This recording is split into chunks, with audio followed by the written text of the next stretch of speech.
Hey, family and friends, welcome back. If you're new here, welcome. I'm happy that you're here.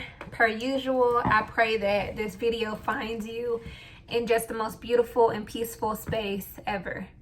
And again, I hope you are feeling amazing, because I will always remind you that you are amazing and you are a boss. So I hope you're feeling all of that. If not, I hope you feel it all before we end this video.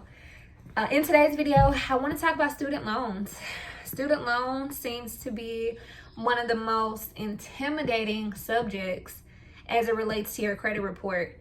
And it shouldn't be intimidating. It shouldn't be intimidating at all. It shouldn't be intimidating because when you know exactly who you are and what you're capable of and what your rights are, nothing's intimidating. You can't tell me nothing.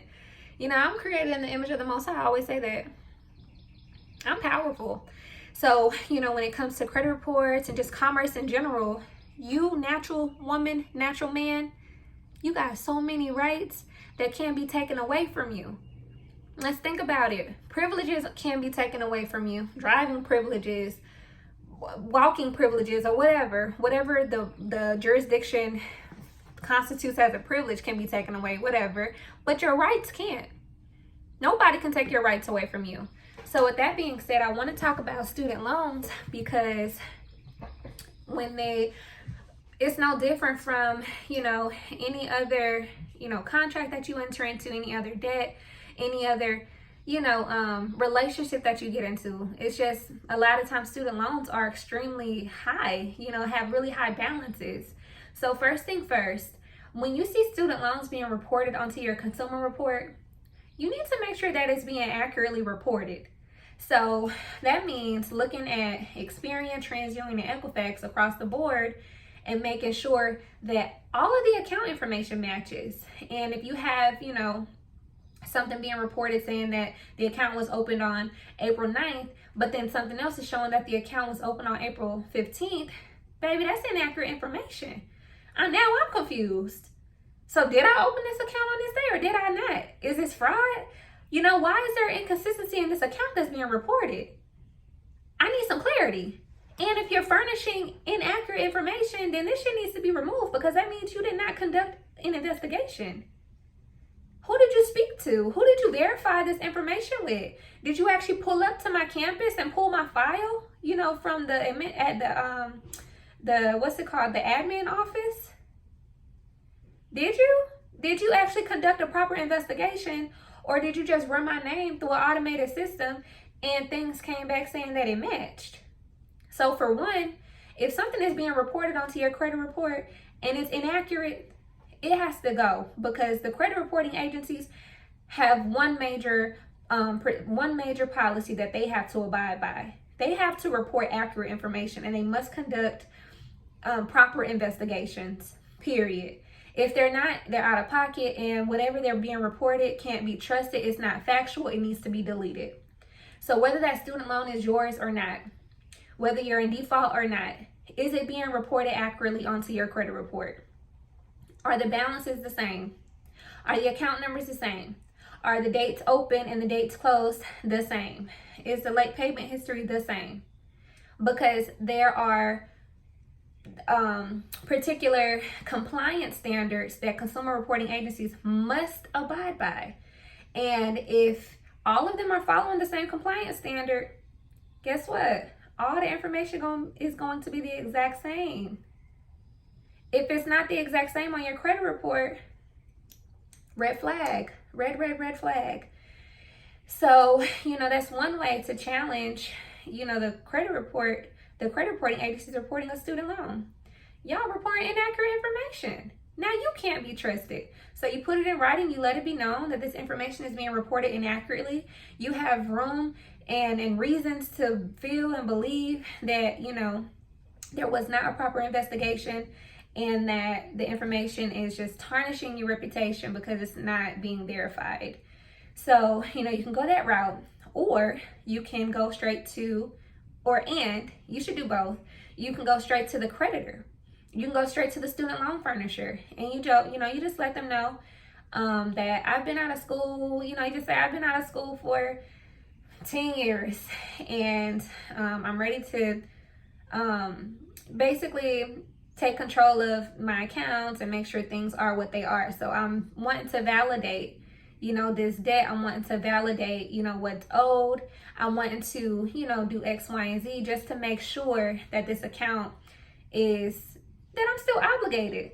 Because a lot of times when there's so much selling of your information, so many selling of contracts, so much going on where people are buying debts, selling debts, transferring your debts, doing all these different things and you're not even notified in the process. So if you're dealing with a student loan and it's been sold to someone else, that means that debt has been paid for. If you sold it, if I take your car and I'm driving your car or whatever, and you're still making a payment on the car, but I take your car and I sell it and I get full for $20,000, they pay me $20,000 for the car is paid for. So you over here still making payments, not even realizing that I already done sold your debt. I got somebody else pay me for your car. Somebody paid me for your car. You don't physically have your car, but you're still making payments. I'm not about to make payments on something that I'm not really certain if you still are even the holder in due course. And keyword, y'all look that up. Look up holder in due course. Let me actually get the law. But holder in due course is very, very, very important. Why is this important? Because if a person is trying to collect on a debt that they do not hold the original instrument, that is fraud. So holder in due course basically means, you can look this up under UCC 3-302. And it basically means the holder of an instrument, the holder of, a contract, the holder of the original promissory note, the holder of.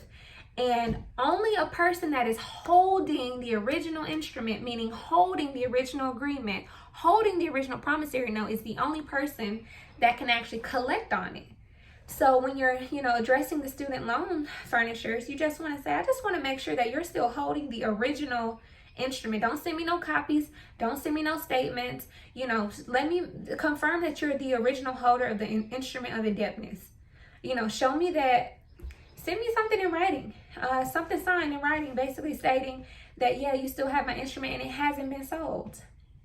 Because anything that contains your signature or your social security number is worth money. So yes, these student loan furnishers can still sell your application and get money.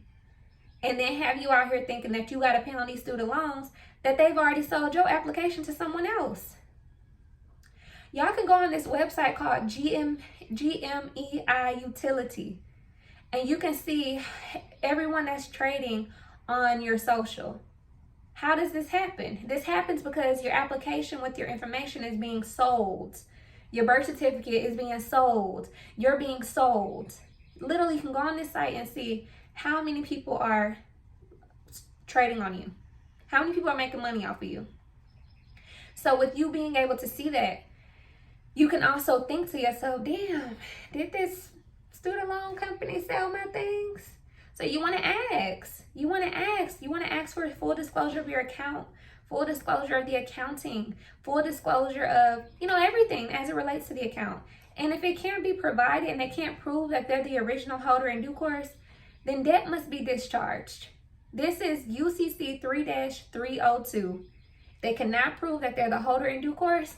That debt is discharged. So, student loans are no different from the debt collection agencies, because it's like they're being sold.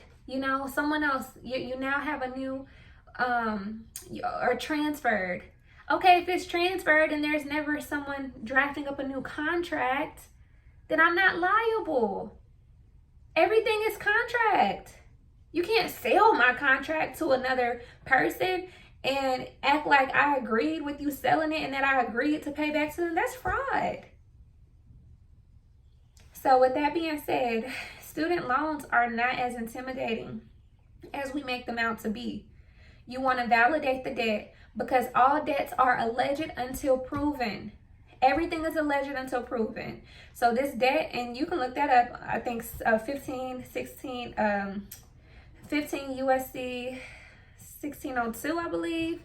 Let me see, 15 USC 1602, the definition of a debt.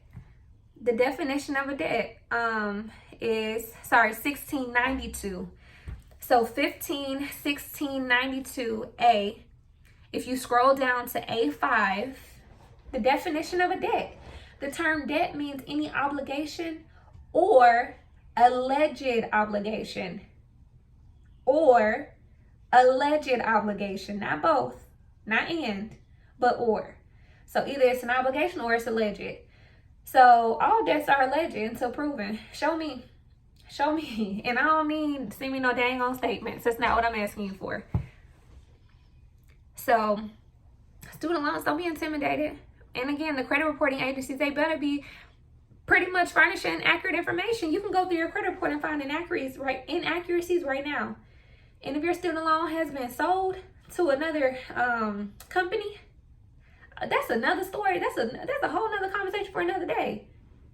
Go look up contracts. Go look up trilateral, bilateral contracts. Go look up.